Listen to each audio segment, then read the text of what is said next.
안녕하세요. 일본의 소식을 쉽고 빠르게 간추려서 전해드리는 오늘의 일본입니다. 2월 7일 일요일 오전 뉴스 보내드리겠습니다. NHK 보도에 따르면 6일 도쿄에서 639명, 카나가와 201명, 사이타마 206명, 치바 227명, 오사카 188명, 아이치 120명의 감염이 확인되는 등 총 2279명이 확진 판정을 받은 것으로 파악되었습니다. 일본 내 감염이 확인된 사람은 400만 3,938명이며 요코하마 크루즈선을 포함하면 총 400만 4,650명이 감염된 것으로 파악되었습니다.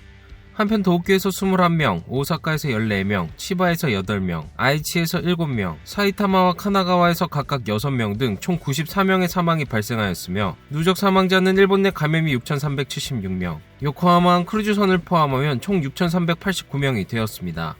한편 4일 전국에서는 속보치로 43,012건의 검사가 실시되었습니다.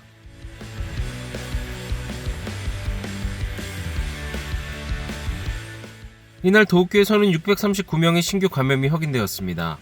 10세 미만부터 100세 이상까지의 남녀 639명이 신규 확진 판정을 받은 것으로 파악되었으며 이 중 299명은 감염 경로가 파악이 되지 않거나 조사 중이고 340명은 기존 감염자의 밀접 접촉자로 확인되었습니다. 연령대로는 20대에서 30대가 총 225명으로 전체의 약 35%, 60대 이상은 총 207명으로 약 32%로 나타났습니다. 감염 경로로는 시설 내 감염이 149명으로 가장 많았으며 가정 내 감염이 144명, 직장 내 감염이 10명, 회식에서의 감염이 7명 등으로 확인되었습니다. 한편 이날 60대에서 100세 이상까지의 남녀 21명이 사망하였으며 현재 중증 환자는 3명 감소한 114명, 입원 환자는 41명 감소한 2,775명으로 파악되었습니다. 이로써 도쿄의 누적 확진자 수는 10만 3,416명, 누적 사망자 수는 1,017명이 되었습니다. 다음 소식입니다. 긴급사태 선언 연장이 발표된 첫 금요일이었던 5일 밤, 도쿄 도내의 인파는 일주일 전에 비해 많은 번화가에서 크게 증가한 것으로 나타났습니다.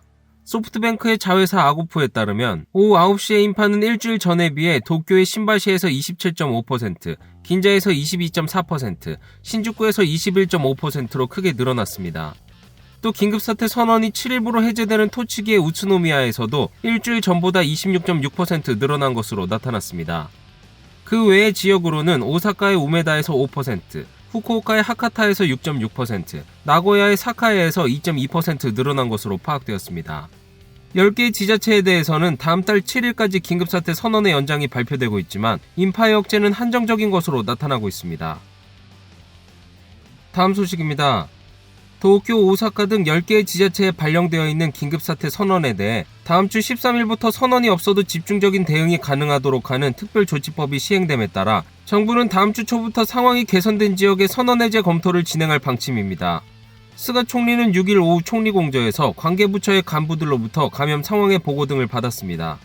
도쿄, 오사카 등 10개의 지자체에 대한 긴급사태 선언은 다음 달 7일까지로 연장되었지만 스가 총리는 감염 상황 등이 개선된 지역에 대해서는 연장 기한을 기다리지 않고 해제할 방침을 나타냈습니다. 이달 13일부터 시행되는 개정특별조치법에서는 긴급사태 선언을 하지 않아도 집중적인 대책을 할 수 있도록 하는 만연방지 등 중점 조치가 포함되어 있습니다. 이에 정부는 13일 법안 시행에 따라 감염 상황이 개선된 지역은 긴급사태 선언을 해제하고 만연방지 등 중점 조치를 적용하는 방향으로 조정 중에 있습니다.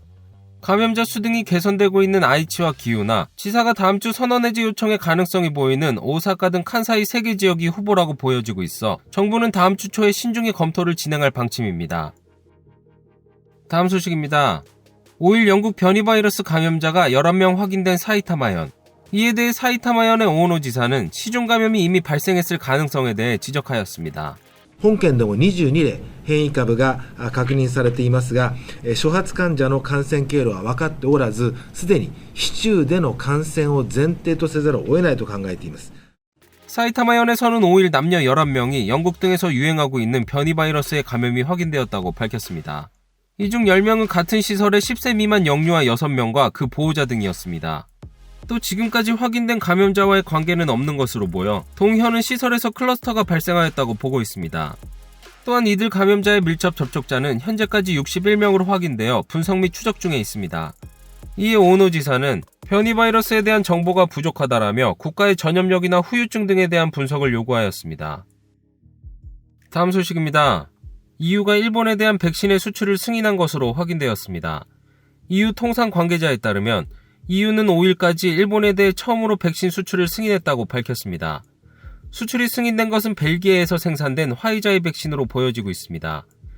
EU는 1월 30일부터 EU 영내에서 제조된 백신을 수출할 때에는 사전 신고와 승인을 의무화하고 있습니다. 이는 아스트라제네카 백신 공급이 늦어질 전망에 EU가 백신 확보에 대한 움직임을 강화한 것으로 일본을 포함한 EU 여개로의 공급에 차질이 발생할 수 있다는 우려를 낳고 있었습니다. 일본 정부는 화이자의 백신이 14일 일본에 도착하는 방향으로 조정 중에 있습니다. 다음 소식입니다. 5일 도쿄 도청에서의 기자회견. 코이케 지사는 여성 비하 발언으로 물의를 빚고 있는 모리 회장의 발언에 대한 질문에 先ほど森会長からお電話いただきました。もう本当に申し訳ないと。その発言についてはもう心底撤回をすると。 이는 정작 본인에게 처한 눈앞의 상황에 대해 다른 곳으로 시선을 돌리는 발언이었습니다.厚生노동성은 5일 코로나19 바이러스의 감염 여부를 조사하는 항체 검사의 결과를 발표하였습니다. 도쿄, 오사카, 아이치, 미야기, 후쿠오카 이렇게 5개의 지자체에서 작년 12월 희망자 약 15,000명을 대상으로 실시한 검사의 결과입니다. 여기서 도쿄에서 확인된 항체 보유율은 0.91%, 3,399명의 검사자 중 항체가 확인된 사람이 31명으로 나타났습니다. 그러나 실제 양성자 수로 산출한 감염률과는 얼마나 차이를 보일까요? 항체가 만들어지는 기간을 고려하여 검사 시기에 일주일 전 도쿄의 누적 확진자 수는 43,992명. 이는 도쿄 인구 비율의 약 0.32%입니다. 항체 보유율이 인구 대비 감염률보다 0.6%포인트가량 높은 것으로 나타났습니다. 이에 후생노동성 결핵감염증과의 담당자는 우려를 나타냈습니다. 그는 검사 대상이 편중되어 있어 완전한 실태를 파악할 수 있는 조사라고는 할 수 없지만 항체 보유율과 실제 양성률의 격차만큼 감염되었지만 증상이 없는 무증상자가 일정 수 있다고 생각된다라고 하였습니다. 도쿄의 양성률과 항체 보유율 격차를 단순 계산으로 나타내면 약 83,000명에 이릅니다. 단순 계산이라 정확하진 않지만 꽤 많은 수의 무증상 감염자가 시중에 돌아다닌다는 의미로 해석할 수 있습니다. 하지만 코이케 도정의 적극적인 역학조사의 포커스는 고령자 시설에 맞춰져 있어 시중 감염은 방치 상태라는 지적이 나오고 있습니다. 이러한 결과가 발표된 가운데 지난 주말에는 치오다 구청장 선거가 실시되었습니다. 선거 출마자 중 한 명인 히구치 타카하키 씨. 그는 코이케 지사의 애제자입니다. 대학교 재학 시 효고현에 위치한 코이케 유리코 사무소에서 4년간 인턴 생활을 한 경험이 있을 정도로 코이케 씨와는 깊은 관계를 맺어왔습니다. 긴급사태 선언이 한창에 연일 스테이홈을 강조하던 코이케 지사가 1월 30일 저녁 7시 나타난 곳은 도쿄의 JR 이이다바시 역 앞, 히구치 씨의 마지막 가두연설에 섰습니다. 5일 회견에서 이에 대한 질문에 코이케 지사는 모이신 분께는 밀집이 되지 않도록 철저히 부탁했다라고 설명하였지만 참석자에 따르면 연설 시작 30분 전부터 코이케 씨의 도착을 기다리는 사람들이 모여 밀접 상태였다고 하였습니다. 또 밀집을 피하기 위해 사전고지는 하지 않았다고 밝혔으나 실제로는 가두연설에 대한 사전고지도 있었다는 제보가 있었습니다. 이러한 정치인들의 말과 다른 행동이 83,000명의 무증상자를 만들어내는 것은 아닐까 싶습니다. 해당 기사에 대한 댓글 반응 살펴보겠습니다. 이 시기에 가두연설을 해야 하는가? 회사에는 텔레워크, 가게에는 영업시간 단축을 시키고 바보인가? 이 코로나 시국에 영상 홍보를 하면 안 되는 이유를 명확히 설명해 주길 바란다. 부탁이 아니라 밀집하지 않도록 해야 하는 것 아닌가? 밀집하지 않도록 부탁을 했으니 다음은 모인 사람들의 책임으로 돌리겠지. 도지사로서 이 행동은 책임감이 없다. 코이케 씨는 자신이 주목되는 것을 항상 의식하는 정치인. 도민의 건강에는 관심이 없다. 단지 날마다 실태를 보고하고 열심히 하고 있는 느낌만 어필할 뿐이다. 도민들에겐 텔레워크해라, 나가지 마라 강요하며 본인은 매일 도청으로 출근, 그리고 매일 기자를 모아 기자회견. 해외는 대통령조차 자택에서 텔레워크로 발신한다. 본인은 하지 않고 사람들에겐 요청만 한다. 자신을 위한 밀집은 용납하는 본인 퍼스트의 코이케 씨다운 작전이다. 지난해 도지사 선거에서는 일절 가두연설은 하지 않고 TV 토론회에도 불참했다. 하지만 도쿄에 세금 10억엔 이상을 쓰며 자신이 출연하는 홍보 광고를 계속 내보냈다. 이것이 불법은 아니겠지만 선거의 형평성을 감안하면 윤리 위반이라 생각한다. 다음 소식입니다. 파나소닉이 2021년에 창설하는 리모트워크 제도를 활용하여 종업원 1명당 월 3,000엔의 재택근무 수당을 지급할 방침인 것이 5일 알려졌습니다. 이는 코로나 시국을 계기로 다양한 근로 방식을 장려하며 일과 육아 및 자기개발 등의 양립을 뒷받침하기 위함입니다. 파나소닉의 전체 종업원 수는 6만 명으로 새로운 제도는 재택을 중심으로 일하는 업무 내용 등을 근거로 소속 부서장들이 판단하게 됩니다. 새로운 제도의 이용자에게 필요한 공과금과 통신비를 지급하는 대신 출퇴근 비용은 지급하지 않으며 출근이 필요한 경우나 업무 시간에 따른 이동의 교통비는 실비로 정산할 방침입니다. 이렇게 시작되는 새로운 제도는 이미 보름 이상 출근하지 않는 사무직, 소프트웨어 개발 담당자들의 이용이 전망되고 있습니다. 동사에서 작년 봄 이후 재택을 병행하며 출근하는 이워크 제도는 도쿄 시오도메 주변이나 오사카를 포함한 거점에서 많은 종업원이 활용한 바 있으나 재택 수당은 없었습니다. 다음 소식입니다. 고용을 유지한 채 실적이 악화된 기업에서 다른 기업으로 종업원을 파견시키는 최적형 파견을 확대하기 위해 후생노동성은 하루 12,000엔을 상한으로 임금 등을 지원하는 새로운 제도를 마련하였습니다. 최적형 파견은 고용계약을 유지한 채 종업원을 다른 기업에 파견하는 것으로 코로나19 바이러스의 영향이 장기화하는 가운데 일자리를 지키기 위한 노력으로 확산되고 있습니다. 이에 후생노동성은 실적 악화 등으로 종업원을 일시적으로 파견시킨 기업과 받아들인 기업의 쌍방을 대상으로 한 산업고용 안정지원금을 새로 마련하였습니다.